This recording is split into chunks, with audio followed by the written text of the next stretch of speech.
Good morning, students. How are you? I hope you are enjoying the e-learning classes and taking it seriously. Okay? Today we will continue the life process chapter 1.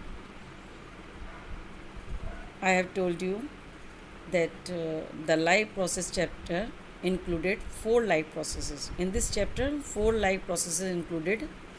First is nutrition, second is respiration, third is transportation, and fourth is excretion. Till now we have studied about the nutrition and respiration, and each life process has 2 parts, जैसे nutrition in animals and nutrition in plants, ऐसी respiration in animals and respiration in plants, ऐसी transportation in plants and transportation in animals. In last video we have studied about the transportation in plants, and in this video we will study about the transportation in animals. ठीक है. Next is the transportation in animals is called the circulatory system. It helps in transportation of materials and gases from one part of the body to another by a mass flow system. Mass flow system means where energy is used. The animals, particularly the more advanced forms, have a higher metabolic rate. This means that they require more nutrients and oxygen at a faster rate.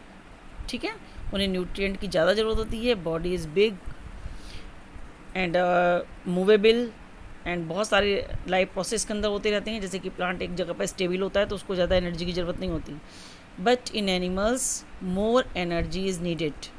ठीक है, तो nutrients this means they require more nutrients and oxygen at a faster rate. They also produce more wastes that have to be removable from the cells in less time. ठीक है, जैसे carbon dioxide gas या फिर urea या waste material और जो भी body के हैं, ठीक है, वो सब बहुत ज़्यादा बॉडी के अंदर बनते हैं और उसको लेस टाइम के अंदर बॉडी से बाहर निकालना होता है. तो इन सब के लिए सर्कुलेटरी सिस्टम वर्क करता है. The circulatory system collects the materials from the cells and transports them wherever required. ठीक है, जहाँ सब सारी सेल से वेस्ट मटेरियल लेता है और उसकी जहाँ पर रिक्वायरमेंट होती है उसको वहाँ पहुँचाता है. जैसे कार्बन डाइऑक्साइड है तो कार्बन डाइऑक्साइड की रिक्वायरमेंट है लंग्स में तो लंग्स तक पहुँचाएगा. यूरिया की रिक्वायरमेंट किडनी तक है तो किडनी तक पहुँचाएगा. तो उसको जहाँ पर उसकी ज़रूरत होती है वहाँ पर पहुँचाता है. Materials to be transported included digested food. क्या क्या चीज़ ट्रांसपोर्ट करता है circulatory system? Digested food, respiratory gases, hormones, excretory product जितने भी वेस्ट मटेरियल हैं एट्सेट्रा. और डाइजेस्टेड फूड के अंदर क्या क्या आता है? The digested food include sugar like glucose, amino acids, fatty acids etcetera. ठीक है, there are 2 circulatory system in humans में 2 सर्कुलेटरी सिस्टम होते हैं. First is blood circulatory system and second is lymphatic circulatory system.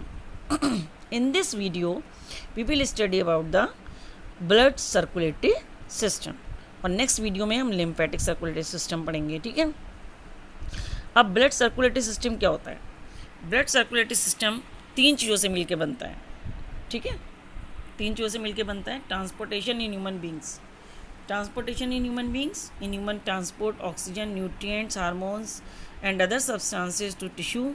Carbon dioxide to the lungs and waste products to the kidney is carried out by the well-defined circulatory system.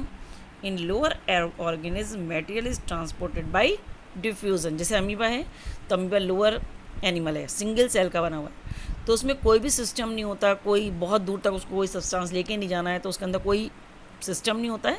केवल diffusion के through वो atmosphere से oxygen लेती है और carbon dioxide diffuse कर देती है एटमॉस्फेयर में.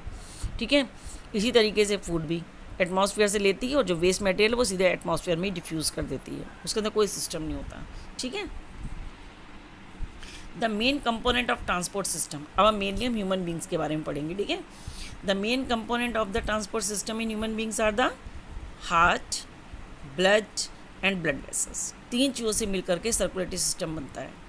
मेन है हार्ट, जिसे हम पंपिंग स्टेशन भी कहते हैं, जिसका काम केवल ब्लड को पंप करना होता है, बॉडी से कलेक्ट करना और फिर पंप करके बॉडी को, बॉडी की एक एक सेल के पास भेजना। दूसरा आता है ब्लड, जो हमारा ट्रांसपोर्टिंग लिक्विड टिश्यू है, फ्लूइड टिश्यू है। ब्लड हमारा क्या है? टिश्यू है।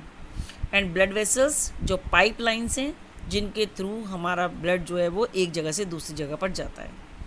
The heart pumps oxygenated blood through the body, it receives deoxygenated blood from the various body parts and sends the impure blood to the lungs for oxygenated. Next is 3 part मैंने आपको कौन कौन से बताए थे? Blood, जो एक transporting tissue है। Second, pumping organ, heart. Third is system of blood vessels, पूरी बॉडी में हमारी पाइपलाइन फैली हुई। जैसे कि जब हमारे यहाँ पानी आता है तो पानी के लिए क्या होता है? पाइपलाइन फैली होती है। बिल्कुल इसी तरीके से पूरे बॉडी के अंदर पाइपलाइन है, जिसको हम कहते हैं blood vessels. System of blood vessels for distribution and collection of blood, ये डिस्ट्रीब्यूट भी करती है और फिर कलेक्ट भी करके लाती है। कंसिस्टिंग, ये जो ब्लड वेसल्स हैं वो 3 पार्ट में डिवाइडेड होती हैं, arteries, veins and capillaries. Arteries का क्या काम होता है ये भी हम आगे पढ़ेंगे। पहले हम एक एक चीज़ को पढ़ेंगे। पहले हम ब्लड पढ़ेंगे, ब्लड के बाद हार्ट के बारे में, हार्ट के बाद ब्लड वेसल्स, और उसके बाद हम पढ़ेंगे पूरी बॉडी का सर्कुलेशन कैसे होता है। ठीक है, तो हम नेक्स्ट आता है ब्लड। ब्लड में 2 चीज़ होती हैं बेटा। ब्लड में एक तो लिक्विड पार्ट होता है और एक सॉलिड पार्ट होता है। 2 पार्ट होते हैं ब्लड के। जो लिक्विड पार्ट होता है उसको हम प्लाज्मा कहते हैं, और जो सॉलिड पार्ट होता है उसको हम ब्लड सेल्स कहते हैं। ठीक है, जैसे कि आपने घर में पुडिंग देखी होगी। पुडिंग में क्या होता है? मिल्क होता है, और मिल्क में क्या पड़े होते हैं? ड्राई फ्रूट्स पड़े होते हैं। तो जो मिल्क वाला पार्ट है वो लिक्विड पार्ट है, उसको हम प्लाज्मा कहेंगे अगर ब्लड में देखेंगे। और जो ड्राई फ्रूट्स पड़े हैं जैसे बादाम है, काजू है, तो वो हमारी तरह तरह की क्या हैं? ब्लड सेल्स हैं। वाइट ब्लड सेल्स हैं, रेड ब्लड सेल्स हैं, प्लेटलेट्स हैं। बिल्कुल आप ऐसे ही समझिए कि जो ब्लड है हमारा वो 2 पार्ट से मिलकर बना है, plasma and blood cell. Plasma liquid part है और ब्लड सेल्स हमारी सॉलिड पार्ट है। प्लाज्मा में 2 चीज़ें होती हैं, सीरम एंड प्रोटीन। सीरम और प्रोटीन से मिलकर बना होता है, और इसमें जो मैक्सिमम वाटर होता है। अब ब्लड सेल्स 3 होती हैं इसके अंदर। रेड ब्लड सेल्स, जिसका साइंटिफिक नेम है एरिथ्रोसाइट्स। वाइट ब्लड सेल्स, जिनको हम कहते हैं वाइट ब्लड सेल्स जो होती हैं उनका नाम होता है एरिथ्रोसाइट्स हो गई। और एक होती हैं आपकी वाइट ब्लड सेल्स जिसका नाम होता है वाइट ब्लड सेल्स ल्यूकोसाइट्स, जिनको हम कहते हैं ल्यूकोसाइट्स। ठीक है, एक होती हैं वाइट ब्लड सेल जिनका साइंटिफिक नेम होता है एरिथ्रोसाइट्स, वाइट ब्लड सेल्स का होता है ल्यूकोसाइट्स, और प्लेटलेट्स का होता है थ्रोम्बोसाइट्स। ठीक है, ये 3 टाइप की जो हैं ब्लड सेल्स होती हैं इनके अंदर, जिनके तीनों के अलग अलग काम है, जो मैं आपको अभी आगे दिखाती हूँ। पहला है white blood cell, red blood cells. Red blood cell biconcave disc होती हैं, हैविंग नो न्यूक्लियस। बाइकॉन्केव का मतलब होता है कि जैसे कि आपने कोई एक गोला बनाया सपोज करो आटे का, और उसको बीच में से दबा दिया तो बीच में दोनों तरफ उसके अंदर गड्ढा हो गया, इसको हम बाइकॉन्केव कहते हैं। ऐसे स्ट्रक्चर को बाइकॉन्केव डिस्क हैविंग नो न्यूक्लियस। ये इसकी खासियत है कि एक यही सेल है जिसके अंदर न्यूक्लियस नहीं होता है। ह्यूमन बींग्स में और एनिमल्स में होता है, बट ह्यूमन बींग्स की रेड ब्लड सेल्स में न्यूक्लियस नहीं होता, और it is the smallest cell of our body. दूसरी बात, ये हमारी बॉडी की सबसे छोटी सेल है। They look red due to the presence of red colour pigment haemoglobin. हमारा एक रेस्पिरेटरी पिगमेंट होता है, उस रेस्पिरेटरी पिगमेंट का नाम होता है हीमोग्लोबिन, जिसमें जो मेटल होता है वो आयरन होता है, और आयरन का कलर रेड होता है। इसीलिए इस पिगमेंट का कलर रेड होने के कारण हमारी जो वो सेल्स हैं वो रेड कलर की दिखती हैं। Red blood cells have life span about 120 days. इनका जो लाइफ स्पान होता है 120 डेज़ के बाद ये डेड हो जाती हैं, और फिर नई blood cells, red blood sales बन के आती रहती हैं। कहाँ से बन के आती हैं? बोन मैरो से। जो हमारी बोन है, बैकबोन है, उस बैकबोन के अंदर जो हमारा लिक्विड भरा हुआ है, ठीक है, उसको बोन मैरो कहते हैं। They are produce bone marrow, number is 4.5 to 5.5 million per cubic millimetre. ठीक है, फंक्शन क्या है इसका? Haemoglobin transports oxygen from lungs to body tissue, क्योंकि इस पर हीमोग्लोबिन पाया जाता है रेड ब्लड सेल्स पर, तो जो काम हीमोग्लोबिन का है वही रेड ब्लड सेल्स का है। तो हीमोग्लोबिन का काम होता है ऑक्सीजन को कैच करना। देखिए हीमोग्लोबिन का काम क्या होता है कि जैसे ही ब्लड हमारा लंग्स के पास जाता है तो उस लंग्स में उस ब्लड में जो रेड ब्लड सेल्स होती हैं वो उस रेड ब्लड सेल में जो हीमोग्लोबिन पिगमेंट होता है उसकी ऑक्सीजन के प्रति एफिनिटी बहुत ज़्यादा होती है। ठीक है, उसकी ऑक्सीजन से एफिनिटी बहुत ज़्यादा होती है। तो ये क्या करता है, जैसे ही लंग्स के पास पहुंचता है तो जैसे मैग्नेट होती है ना, मैग्नेट आयरन को क्या कहते हैं अपनी तरफ अट्रैक्ट कर लेती है, बिल्कुल ऐसे ही हीमोग्लोबिन करता है ऑक्सीजन के साथ। तो जैसे ही ये लंग्स के पास पहुंचता है सारी की सारी ऑक्सीजन जो है वो हीमोग्लोबिन के पास आ जाती है, क्योंकि इसकी एफिनिटी हीमोग्लोबिन से बहुत ज़्यादा होती है ऑक्सीजन की, और ये ऑक्सी हीमोग्लोबिन बना लेते हैं। हीमोग्लोबिन का सिंबल क्या होता है बेटा, HB, H capital B small, HB होता है। लेकिन जब ये ऑक्सीजन को कैच कर लेती है तो हम इसे कहते हैं ऑक्सी हीमोग्लोबिन। क्या कहते हैं इसको, ऑक्सी हीमोग्लोबिन, और इसका फॉर्मूला बन जाता है HbO2। ठीक है, अब ये जैसे सेल के पास जाती है, जब ये सेल के पास जाती है तो सेल के अंदर ऑक्सीजन की कंसंट्रेशन कम है और हीमोग्लोबिन के पास कंसंट्रेशन ज़्यादा है। तो हायर कंसंट्रेशन से लोअर कंसंट्रेशन में जाने के लिए मैं आपको पहले ही बता चुकी हूँ, उसको कहते हैं हम ऑस्मोसिस या डिफ्यूज़न। डिफ्यूज़न मतलब अगर कोई लेयर नहीं है बीच में, और ऑस्मोसिस अगर कोई लेयर है बीच में। तो ऑस्मोसिस के थ्रू हायर कंसंट्रेशन से लोअर कंसंट्रेशन की तरफ ऑक्सीजन चली जाती है। ठीक है, तो ऑक्सीजन जो है वो हीमोग्लोबिन को छोड़ करके सेल के अंदर चली जाती है, और कार्बन डाइऑक्साइड प्लाज्मा में आ जाती है। कार्बन डाइऑक्साइड हीमोग्लोबिन से अटैच नहीं होती, क्योंकि हीमोग्लोबिन की एफिनिटी कार्बन डाइऑक्साइड से नहीं होती है। ठीक है, तो वो प्लाज्मा में रहती है।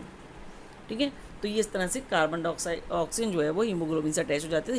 रेड ब्लड सेल्स का काम क्या हुआ, red blood cells haemoglobin transport oxygen from lungs to body tissue. ठीक है, next is WBC, white blood cells या वाइट ब्लड कार्पसस। सी को हम सेल्स भी कहते हैं और साइंटिफिक नेम में इसको सेल की जगह कार्पसस बोलते हैं। दीज आर लार्ज न्यूक्लिएटेड, बाकी सब सेल के अंदर न्यूक्लियस होता है, ये न्यूक्लिएटेड होती हैं, कलरलेस होती हैं, इसलिए इन्हें वाइट ब्लड सेल्स कहते हैं, and are less numerous than erythrocytes. Erythrocytes से इनकी संख्या कम होती है। They are about 5000 WBC per millilitre of blood. ठीक है, they move actively and protect the body against disease causing micro organism by destroying them. तो ये क्या है, हमारी बॉडी की एक तरह से आर्मी है। हमारी बॉडी की क्या है, ये एक तरह से आर्मी है। जितने भी जर्म्स हमारी बॉडी के अंदर आते हैं, जो भी इन्फेक्शन हमारी बॉडी के अंदर होता है, ये उसको किल कर देते हैं। जैसे आपने कभी कभी देखा होगा कि जब कोई छोटा बच्चा कभी गिर जाता है तो उसका जो वहाँ से स्किन होती है फूल जाती है पूरी ऐसे आगे। क्यों फूल जाती है, क्योंकि जब हमारी चोट लगती है तो उस जगह पर तुरंत हमारी वाइट ब्लड सेल्स आ जाती हैं उसको इम्प्रूव करने के लिए, उसको रिकवर करने के लिए। ठीक है, तो वाइट ब्लड सेल की संख्या वहाँ पे बढ़ने के कारण वहाँ पे स्वेलिंग आ जाती है, जिसको हम स्वेलिंग कहते हैं, क्योंकि वहाँ पर number of white blood sales increase हो गई, और उनके इंक्रीज़ होने की वजह से वहाँ पर टेम्परेचर बढ़ जाता है। ठीक है, और वो जब तक वहाँ पर रहती हैं जब तक कि उस जगह का एरिया जो है वो नॉर्मल नहीं हो जाता। ठीक है, जैसे कभी कभी हमारे कभी दंगे हो जाते हैं ना, हम लोग ज़्यादा सेना को बुला लेते हैं अपने पास, एयरफोर्स फोर्स भी बुला ली जाती है, आर्मी बुला ली जाती है। ठीक है, BSF के जवान भी बुला ली जाते हैं, ये भी आर्मी है। बिल्कुल ऐसे ही हमारे भी जब भी कहीं चोट होती है, जब भी कोई इन्फेक्शन होता है, एक जरा सी चींटी भी काट लेती है तब भी वाइट ब्लड सेल्स आ जाती हैं उसको नॉर्मल करने के लिए, और जब तक रहती हैं जब तक कि वो नॉर्मल नहीं हो जाता। These are the army of our body. ठीक है, तो इनका काम क्या है कि हमारी बॉडी में कोई भी जर्म्स आए, बॉडी और जर्म्स क्या होते हैं, डिसीज़ कॉजिंग ऑर्गेनिजम्स, जो बीमारी फैलाने वाले कीटाणु होते हैं, जर्म्स होते हैं। तो जब भी वो हमारी बॉडी के अंदर एंटर करते हैं तो उसे हम इन्फेक्शन कहते हैं। डिसीज़ कॉजिंग ऑर्गेनिज्म का जब हमारी बॉडी के अंदर एंटर होता है तो it is called the infection. Generally हम उसे इन्फेक्शन कहते हैं। इन्फेक्शन क्या है, डिसीज़ कॉजिंग ऑर्गेनिज्म का हमारी बॉडी के अंदर एंटर होना। तो जब भी हमारी बॉडी के अंदर एंटर होते हैं तो वाइट ब्लड सेल्स तुरंत एक्टिव हो जाती हैं, और इनका जो स्ट्रक्चर होता है वो अमीबा की तरह होता है। मतलब इनका कोई डेफिनेट शेप नहीं है, किसी भी शेप में जाती है, पतली सी होकर के भी हमारी जो है वो ब्लड कैपिलरीज में से, आर्टरी में से, वेन में से निकल जाती हैं जहाँ इन्हें जाना होता है। तो ये इनकी एक बहुत बड़ी खासियत होती है, और न्यूक्लिएटेड होती हैं। ठीक है, WBC are mainly of two types, ये मेनली टू टाइप की होती हैं। एक क्या है ग्रेन्युलोसाइट्स और एक होता है ए ग्रेन्युलोसाइट्स। ग्रेन्युलोसाइट्स मतलब जो इसका प्लाज्मा होता है, जो इसका सीरम होता है, वो ग्रेन्यूल्स होते हैं। अगर उसको छुएं तो हमें दानेदार लगेगा, ठीक है, बिल्कुल चिकना नहीं होगा, स्मूथ नहीं होगा। और ए ग्रेन्युलोसाइट का मतलब वो बिल्कुल स्मूथ होगा, उसमें ग्रेन्यूल्स नहीं होंगे, दाने से नहीं होंगे, ठीक है। They have a granule cytoplasm and lobed nucleus. Lobed nucleus का मतलब इनके अंदर जो न्यूक्लियस होता है वो दो लोब में डिवाइड होता है। जैसे कि अभी मैं आपको पीछे दिखाया ये स्ट्रक्चर है, देखिए ये जो न्यूक्लियस है ये दो लोब, ये लोब में डिवाइड है, 1 2 3 इस तरह से, ठीक है। ये जो है ये इस तरह से नहीं है जैसे ये है, ठीक है, ये बल्कि लोब में डिवाइड है। देखिए 1 2 इस तरह से कई सारे लोब्स में डिवाइड होते हैं, तो ये कई तरीके की होती हैं। इसी के लोब्स के हिसाब से इनको कई नाम दिए गए हैं। एक है न्यूट्रोफिल, इओसिनोफिल, बेसोफिल। ये सब ग्रेनुलोसाइट के 3 पार्ट है। ग्रेनुलोसाइट जो है उसके 3 पार्ट हैं, 3 टाइप की होती हैं, न्यूट्रोफिल्स, इओसिनोफिल, बेसोफिल, ठीक है। जैसे आपने कभी कभी सुना होगा स्नोफीलिया हो गया, तो स्नोफीलिया क्या होता है, इओसिनोफिल की वजह से होता है बेटा, इओसिनोफिल की वजह से, मेनली जुकाम से रिलेटेड होता है, ठीक है। अब आती हैं जो इरिथ्रोसाइट्स हैं, देखिए इरिथ्रोसाइट्स इस तरह की होती हैं। प्लेटलेट्स, ये प्लेटलेट जो हैं असलियत में सेल नहीं होती बल्कि सेल के टुकड़े होते हैं ये प्लेटलेट्स, ठीक है। नेक्स्ट ये देखिए, ये है ए ग्रेनुलोसाइट। ए ग्रेनुलोसाइट को 2 पार्ट में डिवाइड कर, लिम्फोसाइट और मोनोसाइट्स। लिम्फोसाइट हमारी वो हैं जो मैंने आपको अभी बताया था कि अभी में एक लिम्फेटिक सिस्टम भी पढ़ेंगे हम। हमने 2 सर्कुलेटरी सिस्टम बताए थे ह्यूमन बीइंग के अंदर, एक ब्लड सर्कुलेटरी सिस्टम, एक लिम्फेटिक सिस्टम। तो जब लिम्फेटिक सिस्टम पढ़ेंगे तो उसमें वाइट ब्लड सेल्स होती हैं। लिम्फेटिक सिस्टम हमारी बॉडी का एक इम्यूनिटी सिस्टम होता है बेटा। तो इम्यूनिटी सिस्टम में हमारी जो white blood sales immunity system में होती हैं वो लिम्फेटिक सेल्स कहलाती हैं, लिम्फोसाइट्स कहलाती हैं। और जो लिम्फोसाइट्स हमारे जिस सिस्टम में चलती हैं वो हमारा लिम्फेटिक सिस्टम कहलाता है, ठीक है। तो ये लिम्फोसाइट्स के बारे में लिम्फेटिक सिस्टम में पढ़ेंगे। अभी मैं आपको ब्लड सर्कुलेटरी सिस्टम पढ़ा रही हूँ, ठीक है। नेक्स्ट वीडियो में मैं आपको लिम्फेटिक सिस्टम पढ़ाऊँगी। और एक होता है मोनोसाइट्स। मोनोसाइट मतलब जिसका जो न्यूक्लियस है उसके कोई लोब नहीं होते, और जो उसका जो साइटोप्लाज्म है वो ग्रेन्यूल्स वाला नहीं होता है, ए ग्रेनुलोसाइट्स होते हैं, ठीक है। तो इस तरह से आपने को मैं बता दूं कि वाइट ब्लड सेल्स जो हैं वो 2 टाइप की होती हैं, ग्रेनुलोसाइट्स और ए ग्रेनुलोसाइट्स। किस बेस पर हमने डिवीज़न करा इनका, इनके प्लाज्मा के बेस पर, इनके साइटोप्लाज्म के बेस पर। अगर साइटोप्लाज्म में ग्रेन्यूल्स हैं तो वो ग्रेनुलोसाइट्स कहलाएंगी, अगर ग्रेन्यूल्स एब्सेंट हैं तो वो ए ग्रेनुलोसाइट्स कहलाएंगे। अब ग्रेनुलोसाइट्स 3 टाइप के हो गए, न्यूरोफिल्स, इओसिनोफिल्स, बेसोफिल्स। इनके वर्क अलग अलग होते हैं, अलग अलग जगह पर ये लड़ाई लड़ती हैं। दूसरा जो ए ग्रेनुलोसाइट्स है उसके 2 पार्ट होते हैं, लिम्फोसाइट्स और मोनोसाइट्स, ठीक है। Next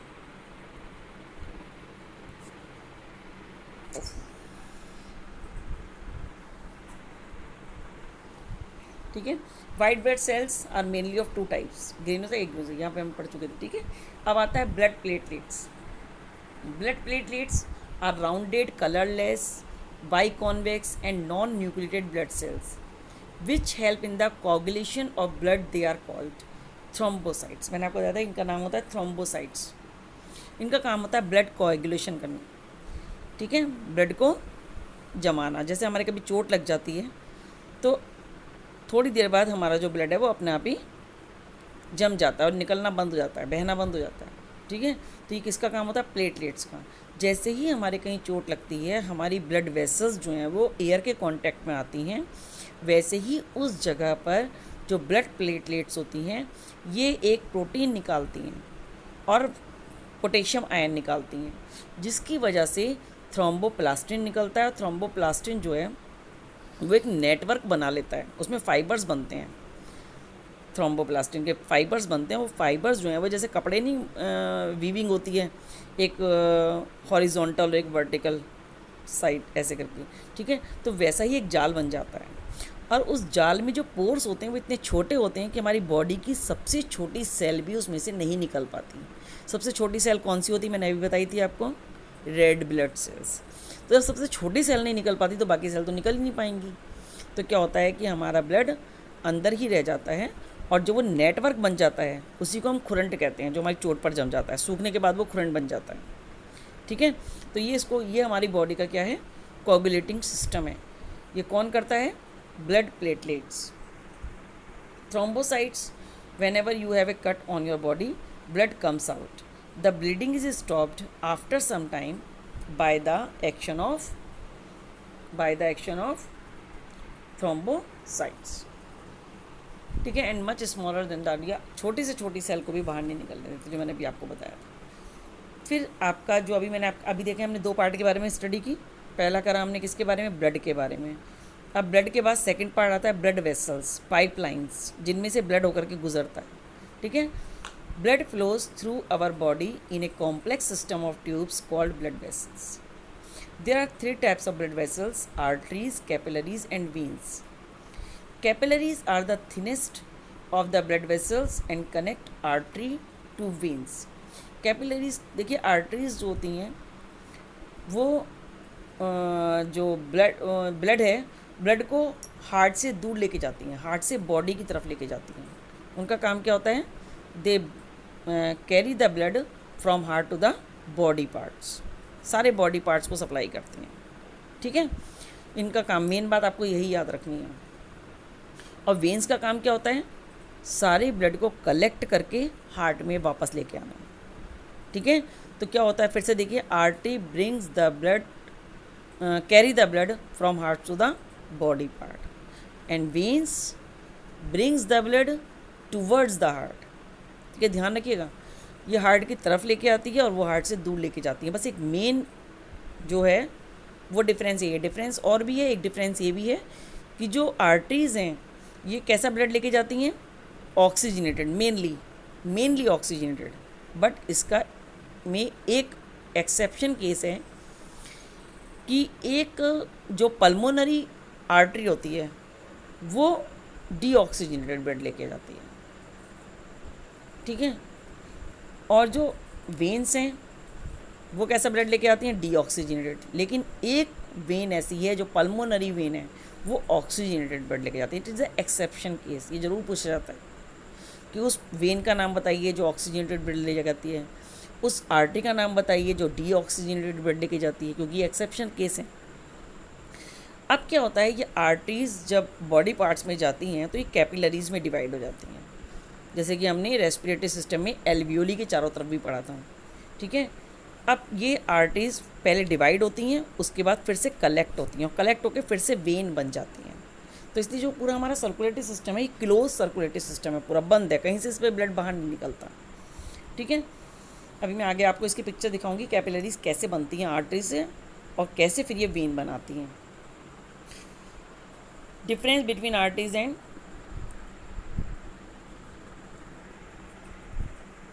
veins. Artisan, they carry blood away from the heart, और veins they carry blood to the heart, या मैंने बताया था toward the heart. They are thick walled tubes. जो arteries होती हैं ये thick walled होती हैं. thick walled क्यों होती हैं, क्योंकि जब हार्ट से ब्लड आता है तो बहुत प्रेशर के साथ आता है. अगर इनकी वॉल थिन होंगी तो ये फट जाएंगी. तो इसलिए जिससे कि हार्ट से निकलने वाले ब्लड के प्रेशर को ये झेल सकें, इसलिए इनकी वॉल थिक होती हैं. और जो वेन्स होती हैं वो नीचे से ऊपर की तरफ ब्लड लेके जा रही हैं, तो इनकी जो वॉल होती हैं वो थिन होती हैं, क्योंकि वहाँ पर प्रेशर कम होता है. आप एक सोच के देखिए एक बात कि अगर एक पाइप लाइन ऊपर से आ रही है तो नीचे की तरफ पानी तेज़ आएगा, है ना. और अगर एक पाइप हम ऊपर की तरफ भेजें छत की तरफ, तो क्या होगा, पाइप में जो प्रेशर आएगा वो कम होगा. तो इसलिए ऊपर की तरफ कम प्रेशर होता है, इसलिए वो थिन वॉल्ड होती हैं. थर्ड है, they are deeply placed under the skin. Arteries जो हैं वो कभी भी हमें अपनी स्किन से दिखाई नहीं देती हैं, ये हमारे फ्लैश के अंदर होती हैं. ठीक है. और जो हमें ऊपर नज़र आती हैं ये सब वेन्स हैं.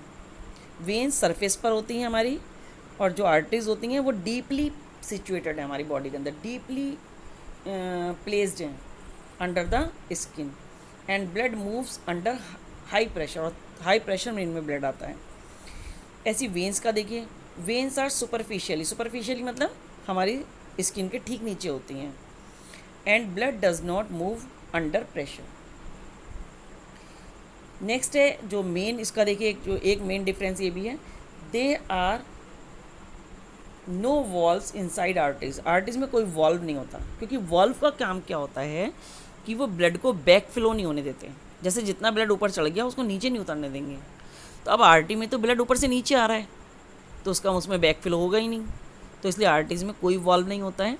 अब वेन्स में क्या होता है, ब्लड ऊपर की तरफ जा रहा है, अब हार्ट ने एक बार पंप करा, अब ब्लड ऊपर चढ़ गया, अब जब हार्ट फिर से रिलैक्स आ जाएगा तो सारा का सारा ब्लड फिर से नीचे उतर जाएगा। तो क्या होता है, इससे बचने के लिए इसमें वॉल्व होते हैं, जितना ब्लड ऊपर चढ़ गया वॉल्व तुरंत बंद हो जाएंगे, अब वो ब्लड जितना ऊपर चढ़ गया वो नीचे नहीं उतरेगा। अब फिर से जब ब्लड पंप करेगा तो वो एक पादान और ऊपर चढ़ जाएगा, ठीक है, एक बार और ऊपर चढ़ जाएगा। तो इस तरह से ब्लड ऊपर चढ़ता रहता है और वॉल्व उसको नीचे नहीं आने देते, बैक फ्लो होने से रोकते हैं, वॉल्व का काम ये होता है, ठीक है।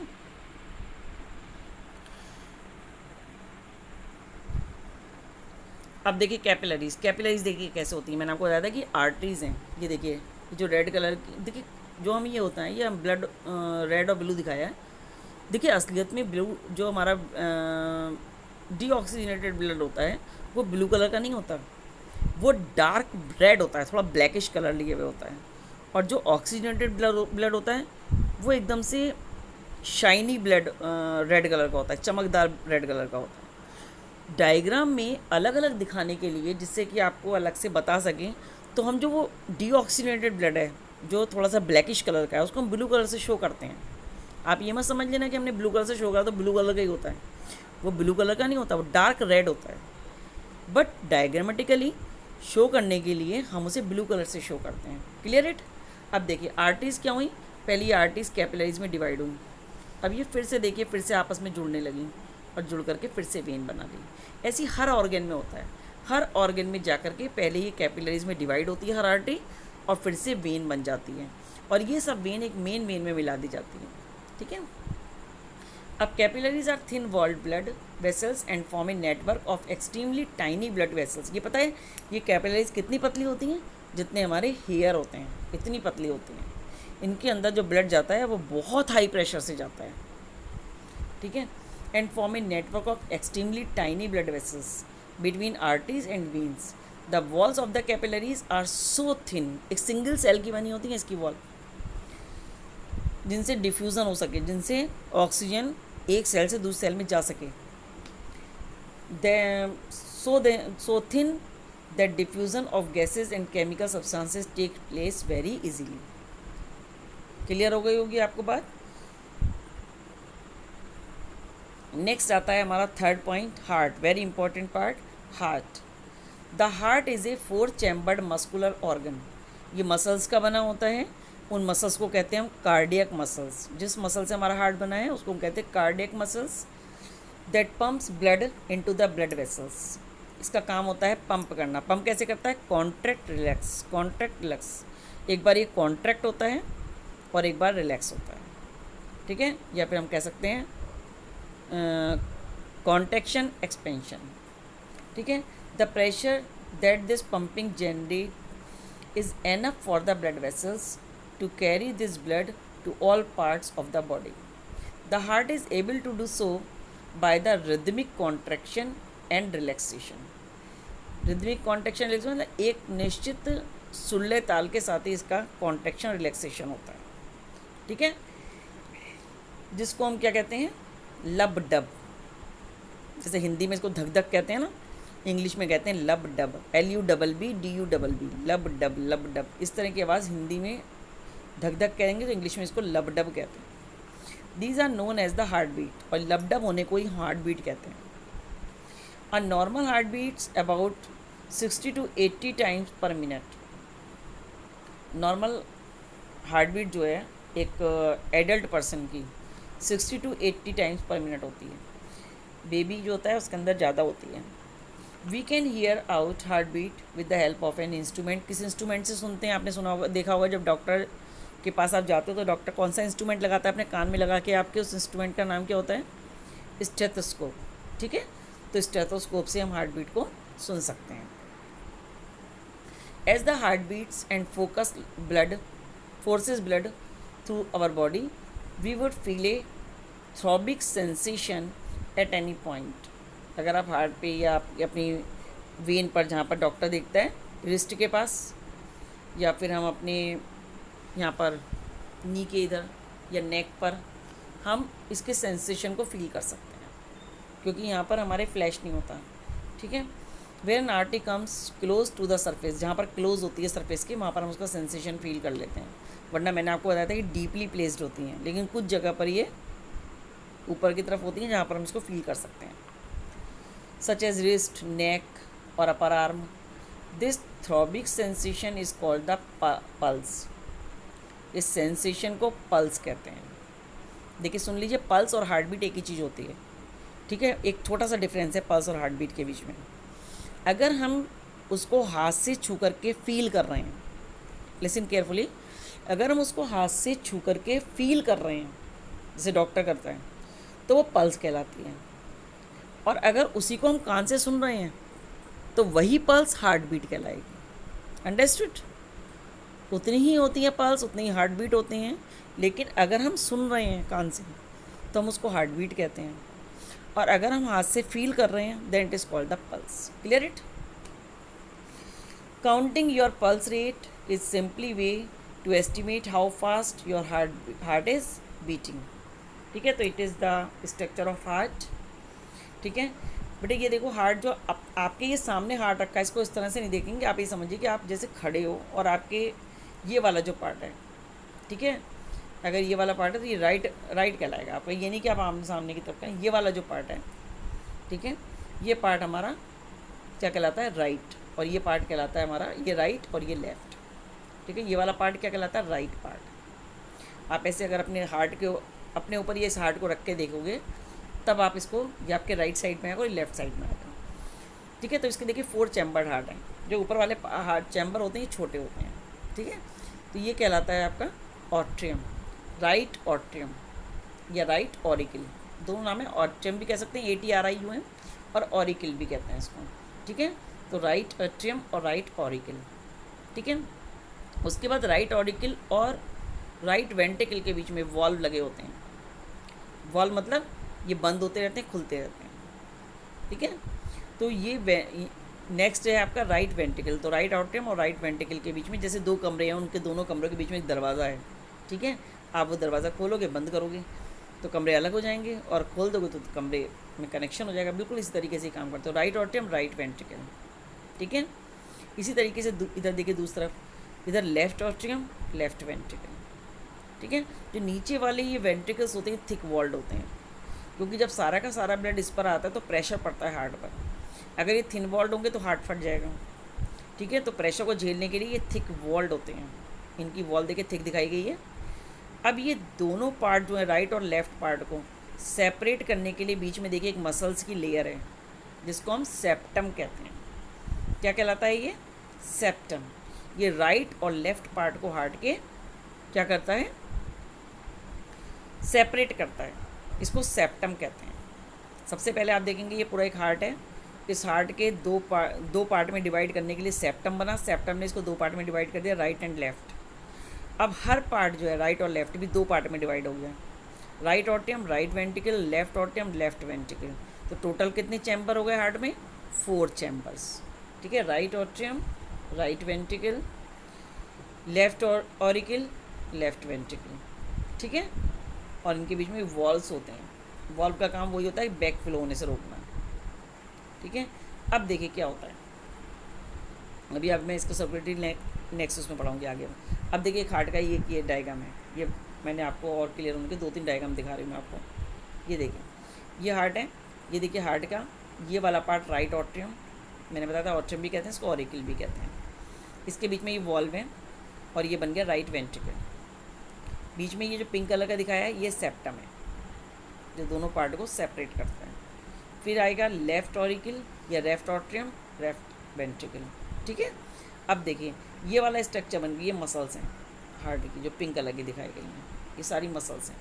ठीक है, अब देखिए जब कांटेक्ट होता है ना तो एक बार नीचे का पार्ट होता है, एक बार ऊपर का पार्ट होता है। पूरा हार्ट एक साथ कांटेक्ट नहीं करता कभी भी। ठीक है, अब देखिए क्या होता है। ये वेना केवा है। वेना केवा के 2 पार्ट होते हैं बेटा, inferior vena cava, superior vena cava. Inferior vena cava heart से नीचे जितने भी हमारे ऑर्गन्स हैं, हमारे ऑर्गन्स जितने भी हार्ट से नीचे हैं उनको कलेक्ट करके लाती है। और जो सुपीरियर वेना केवा है जो हार्ट से ऊपर है, जैसे ब्रेन है, नेक है, हमारा हेड है, हमारा यहाँ से ब्लड कनेक्ट करके लाती है। तो वेना केवा का काम एक ही है, दोनों सब एक ही जगह पर खुलती हैं बाद में, लेकिन एक ऊपर से आती है और एक नीचे से आती है। इन्फीरियर एंड सुपीरियर, सुपीरियर मतलब ऊपर से आती है, हार्ट से ऊपर जितने भी ऑर्गन्स हैं वहाँ से ब्लड कलेक्ट करके लाती है, और इन्फीरियर जो हार्ट से नीचे वाले पार्ट्स हैं वहाँ से कलेक्ट करके लाती है। जब ब्लड यहाँ पर आ जाता है, सबसे पहले क्या होता है कि हमारा जो ब्लड है वो सारा का सारा डीऑक्सीजनेटेड वाला कलेक्ट होकर के कहाँ आता है, इन्फीरियर वेना केवा में या सुपीरियर वेना केवा में, और ये दोनों का दोनों यहाँ पर राइट ऑट्रियम में डाल देते हैं। दोनों ब्लड कहाँ डालते हैं, राइट ऑट्रियम में। जब राइट ऑट्रियम फिल होता है उसी टाइम लेफ्ट ऑट्रियम भी फिल होता है। लेफ्ट ऑट्रियम कहाँ से फिल होता है, लंग्स से जब ब्लड आता है। अभी मैं आपको एक डायग्राम में और दिखाऊंगी ये पूरा। जब ये दोनों भर जाते हैं तो ये कॉन्ट्रैक्ट करते हैं, ये दोनों जब ये दोनों कॉन्ट्रैक्ट करेंगे तो प्रेशर से ये वॉल्व खुल जाएंगे दोनों। अब ब्लड आ जाएगा वेंट्रिकल में, राइट वेंट्रिकल में और लेफ्ट वेंट्रिकल में, दोनों वेंट्रिकल फिल हो जाएंगे। अब जब वेंट्रिकल फिल हो जाएंगे तो वेंट्रिकल कॉन्ट्रैक्ट करेंगे। जब वेंट्रिकल कॉन्ट्रैक्ट करेंगे तो ये वॉल्व तो खुलेंगे नहीं, वॉल्व तो ऊपर से नीचे की तरफ खुलते हैं, नीचे से ऊपर की तरफ। अब रास्ता कहाँ मिलेगा इन्हें, रास्ता मिलेगा इस जगह पर।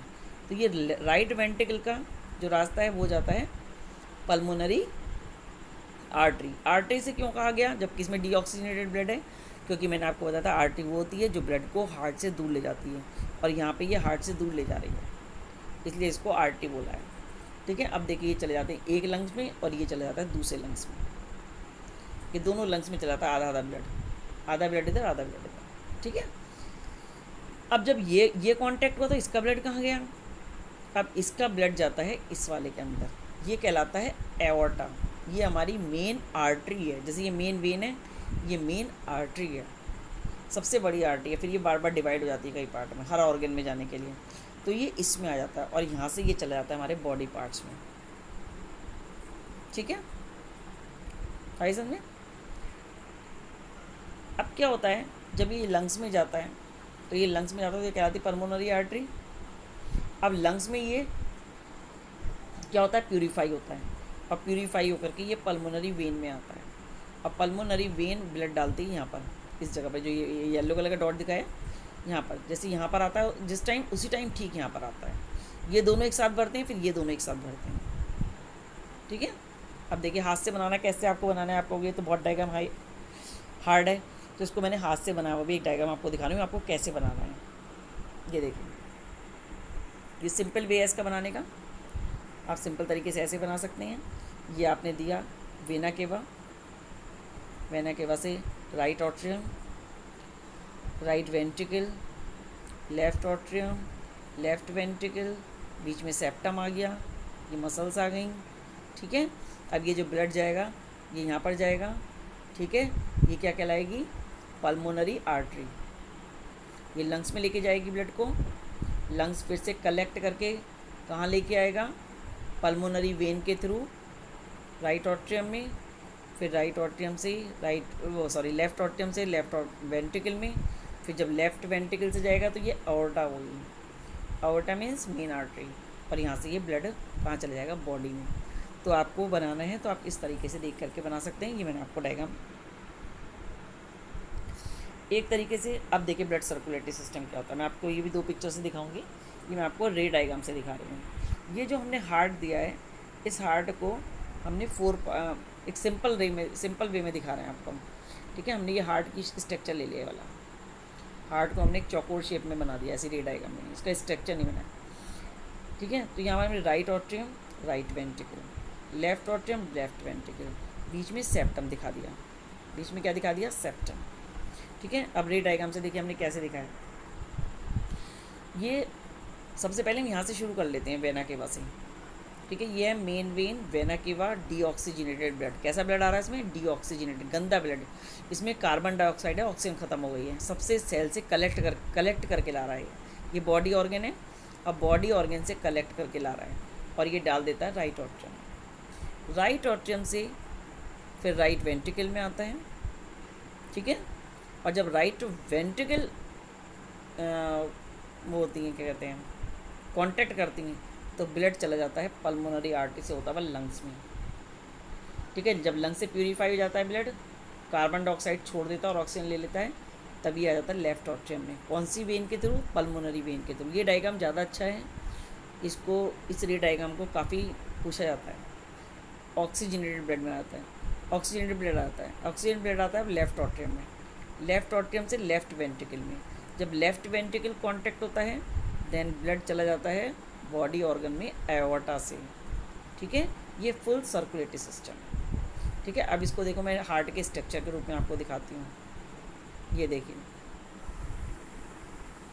यहाँ पर भी देखिए, यहाँ से ब्लड गया, deoxygenated blood is return to the right side of the heart, right side heart यहाँ पर आ गया, राइट ऑट्रियम में, राइट ऑट्रियम से राइट वेंट्रिकल में, राइट वेंट्रिकल जब कॉन्टैक्ट हो तो लंग्स में आ गया, लंग्स में ये एल्वियोली की चारों तरफ कैपिलरीज होती हैं, सारी एल्वियोली की, तो यहाँ पर दिखा दिया, रिप्रेजेंट कर दिया।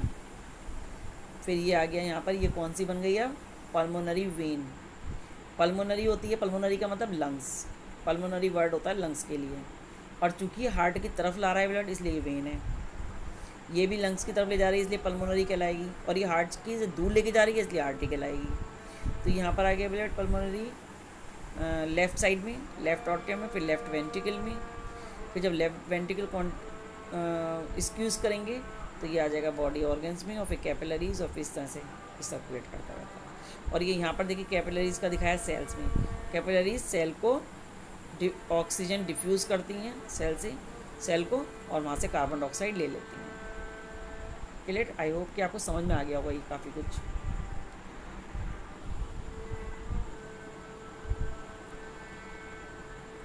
ठीक है, तो आज हमने यहाँ तक पढ़ा। आपको एक चीज़ मैं आपको और बता देती हूँ जो इसमें नहीं है, कि ब्लड प्रेशर कैसे देखते हैं। एक आपके टॉपिक है इसमें कि हम ब्लड प्रेशर कैसे देखते हैं। तो ब्लड प्रेशर देखने के लिए बेटा हम जिस इंस्ट्रूमेंट का यूज़ करते हैं उसको कहते हैं स्फिग्नोमैनोमीटर। क्या कहते हैं उसको? स्फिग्नोमैनोमीटर। स्फिग्नोमैनोमीटर आपने डॉक्टर्स के पास देखा होगा, वो नहीं जो आजकल चल रहे हैं इलेक्ट्रॉनिक वाले, मैं उसकी बात नहीं कर रही हूँ, जो मरकरी वाले चलते हैं। ठीक है, मैं उसकी बात कर रही हूँ। उसमें आपने देखा होगा कि पहले डॉक्टर उसको बॉक्स को खोलते हैं तो उसमें एक आपका थर्मामीटर जैसा मरकरी स्केल निकल के आता है, जैसे मरकरी होती है, उसको स्केल लिखा रहता है 100, 150, 150, ठीक है, इस तरह से 200। उसके बाद उसमें एक कपड़ा सा होता है जिसको हम कफ कहते हैं। क्या कहते हैं उसको? कफ, CUFF, कफ। उसको डॉक्टर जो है वो हाथ पर बांधता है, वो क्या कहलाता है? कफ कहलाता है। उसके अंदर ट्यूब्स होती हैं और उस ट्यूब से जुड़ा हुआ एक बल्ब लगा होता है, उसमें एक पेच लगा होता है। ठीक है, ये स्ट्रक्चर होता है उसका। अब डॉक्टर क्या करता है कि पहले उस पेच को कसता है, बंद कर देता है, और जो बल्ब होता है उससे पंप करता है एयर। तो एयर जब पंप होती जाती है तो हमारा कफ टाइट होता जाता है, और कफ टाइट होने की वजह से, और एक वो इस कान में जो है वो स्टेथोस्कोप लगाता है, और वो स्टेथोस्कोप जो है वो आपकी आर्म पे लगाता है, और ऐसे सेट करता है कि उसको आवाज़ आनी शुरू आती है, लब डब लब डब। ठीक है, वेंस की, आर्टरी की आवाज़ आनी शुरू हो जाती है, ऐसे अपने कान में सेट कर लेता है। अब वो क्या करता है, जब वो पंप करता रहता है, जब तक वो पंप करता है, जब उसकी आंखें कहाँ पर रहती हैं? मरकरी पर रहती हैं, और कान की आवाज़ को वो सुनता है। तो दोनों चीज़ों पे ध्यान कंसंट्रेट करना पड़ता है, एक तो पारे की हाइट पर, और दूसरा आवाज़ सुनना है। अब क्या है, वो पंप करता रहता है, और जब तक पंप करता है जब तक कि उसको आवाज़ आनी बंद नहीं हो जाती। ठीक है, आवाज़ आनी बंद हो जाती है, इसका मतलब क्या हो गया कि इतना प्रेशर एयर का लग गया कि ब्लड बहना बंद हो गया, वो जो आर्टरी है वो बंद हो गई। बंद हो गई मतलब जितने फोर्स से ब्लड हो रहा उसके अंदर फ्लो कर रहा था, उतना ही फोर्स आपको लगाना पड़ा उस ब्लड को बहने से रोकने के लिए। यही तो होता है कि अगर कोई दरवाज़ा खोल रहा है जितने फोर्स से, तो अगर आप उतने ही फोर्स से उसको दबा के रखोगे तो आप वो दरवाज़ा नहीं खोल पाएगा। वो बिल्कुल सेम यही करते हैं, जितने फ्लो से ब्लड बह रहा है अगर हम उतना ही फोर्स उस आर्टरी पर लगा दें तो ब्लड फ्लो होना बंद हो जाएगा। ठीक है, तो उतने फोर्स से हम, जितने फोर्स से ब्लड फ्लो कर रहे हो रहा है, उससे हमने जब फोर्स इतना लग गया तो अपना ब्लड फ्लो होना बंद हो गया, और जैसे ही ब्लड फ्लो होना बंद हुआ वैसे ही हमें आवाज़ आनी बंद हो गई। उसी टाइम हम रीडिंग पढ़ लेते हैं मरकरी की, अपने दिमाग में वो रख लेता है कि हाँ भाई ये मरकरी की रीडिंग यहाँ पर आई है। अब वो क्या करता है, हल्के सा पेज खोल देता है। पेज खोलता मतलब अब प्रेशर को वो रिलीज़ करना शुरू करता है, कम करना शुरू करता है, और अब भी उसका ध्यान कान पर और मरकरी पर ही रहता है। अब क्या होता है, जैसे जैसे प्रेशर रिलीज़ होगा आवाज़ फिर से आनी शुरू हो जाएगी, क्योंकि ब्लड फ्लो करना शुरू कर देगा। ठीक है, लेकिन वो रीडिंग नहीं लेनी है, रीडिंग फिर से हमें वही लेनी है जब हमें आवाज़ आनी बंद हो जाए। अब क्या होगा, जब धीरे धीरे धीरे धीरे प्रेशर बिल्कुल कम हो जाएगा तो एक टाइम फिर से ऐसा आएगा कि इतना लो प्रेशर हो जाएगा कि आवाज़ आनी बंद हो जाएगी। उस टाइम फिर से रीडिंग लेनी है। तो दोनों टाइम हमें रीडिंग कब लेनी है, जब आवाज़ आनी बंद हो जाए। ठीक है, तो ऊपर वाला जो प्रेशर होता है, ठीक है, हार्ट जो ऊपर वाला प्रेशर होता है उसको हम नोट कर लेते हैं, और जो प्रेशर नीचे वाला होता है उसको हम नोट कर लेते हैं। ठीक है, जो प्रेशर ऊपर वाला होता है उसको नोट करते हैं, और जो प्रेशर नीचे वाला होता है उसको हम नोट करते हैं। जो ऊपर वाला प्रेशर होता है उसको हम कहते हैं सिस्टोलिक प्रेशर। क्या कहते हैं उसको? Systolic pressure. और जो नीचे वाला, जब बिल्कुल हमने एयर का जो पेच है वो खोल दिया और एयर निकाल दी, उसके बाद जो आवाज़ आनी बंद हुई उसको कहते हैं डायस्टोलिक प्रेशर। ठीक है, सिस्टोलिक प्रेशर होता है 120 नॉर्मल, और डायस्टोलिक नॉर्मल होता है 80। तो और इसको हम कैसे इसकी यूनिट क्या होती है? Height of Hg। Hg means mercury, पारा। मरकरी की हाइट से नाप रहे हैं हम, तो यहाँ पर हाइट भी मरकरी की होती है। तो क्या लिखते हैं इसको? लिखते कैसे हैं? 120/80 Hg। कैसे लिखते हैं इसको? ऊपर वाला ऊपर लिखेंगे और नीचे वाला नीचे लिखेंगे। ठीक है, तो 120/80 Hg। Clear it? समझ में आया कैसे ब्लड प्रेशर देखते हैं और कौन से इंस्ट्रूमेंट से देखते हैं? ठीक है, आज हमारा यहाँ तक ही कंप्लीट हो गया है। अब मैं नेक्स्ट वीडियो में आपको पढ़ाऊँगी लिम्फेटिक सर्कुलेटरी सिस्टम। अगर अभी भी आपको कोई डाउट है, कोई चीज़ समझ में नहीं आई है, then you can contact to me, और कोई भी डाउट अपना क्लियर कर सकते हैं। ठीक है।